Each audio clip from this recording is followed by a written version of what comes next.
Hello everybody, welcome back to Shey's Microbiology.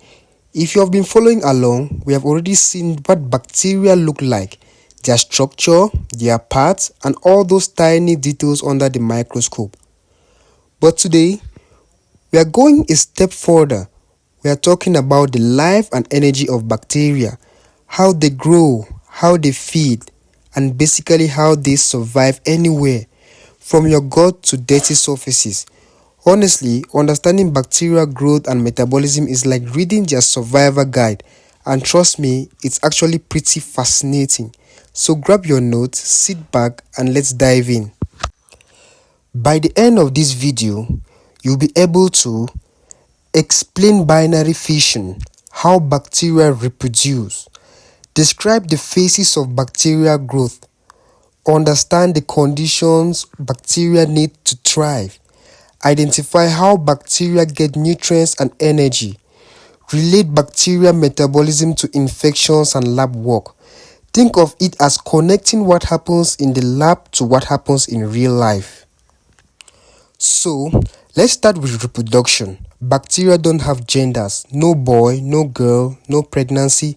They reproduce a lot simpler but super fast through something called binary fission, which literally means one splits into two. Here's the step by step. DNA replication. The cell copies its genetic material. 2. Cell elongation. It stretches out and separates the two DNA copies. 3. Septum formation. The middle pinches in, preparing to divide. 4. Division. Snap. Two identical daughter cells. And here's the crazy part. Under perfect conditions, one E. coli cell can turn into millions in less than 24 hours. That's why infection spreads so quickly and why hand hygiene is actually life-saving. Fun fact, this also explains how lab cultures explode in nutrient-rich broths. One cell becomes a whole visible cloud in no time. Now, bacterial growth isn't random. It follows a predictable curve called the Bacterial Growth Curve, which has 4 phases. The lag phase, bacteria adjusting to their new environment. Think of it like moving into a new city. You explore, settle in, and prepare. The log phase, boom, rapid division. This is where bacteria are most active and ironically where antibiotics are usually most effective because the cells are busy replicating.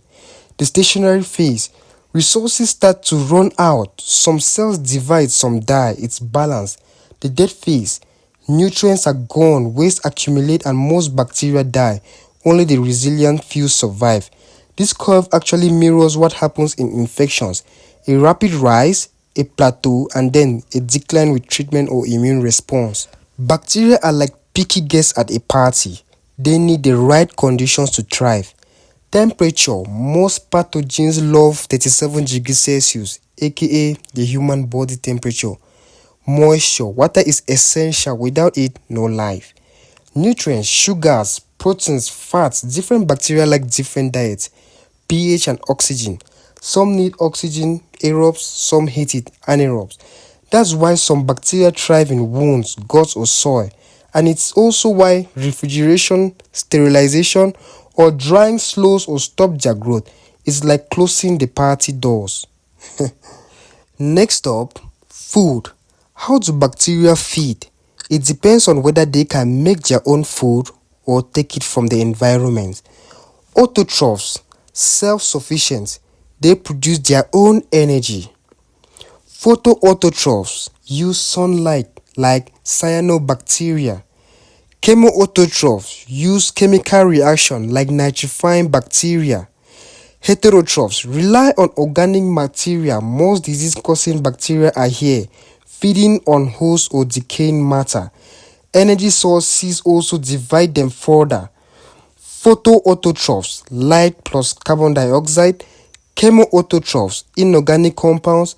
Photoheterotrophs, light plus organic molecules. Chemoheterotrophs, organic carbon plus energy. It's like some bacteria are master chefs, others are scavengers, but all are trying to survive. Metabolism is the engine of bacteria. It's how they turn food into energy and build new cells.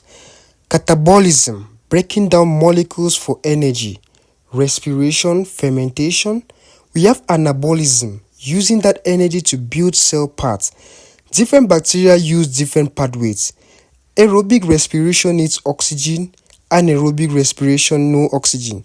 Fermentation, energy from organic molecules without oxygen. This matters because metabolism determines where bacteria can survive. Anaerobes like Clostridium tetani can't live with oxygen. Pseudomonas loves oxygen, even the smells in the lab, gas, acids, that's metabolism at work. Understanding bacterial growth, nutrition, and metabolism is key for predicting how infections spread, designing antibiotics, explaining why some infections take longer to treat, slow growers like Mycobacterium tuberculosis versus fast growers like Escherichia coli. It connects real-life infection dynamics to what we see in the lab. If this video helped you, like, share, and subscribe to Shey's Microbiology. Let's keep making science easy, visual, and connected to real life.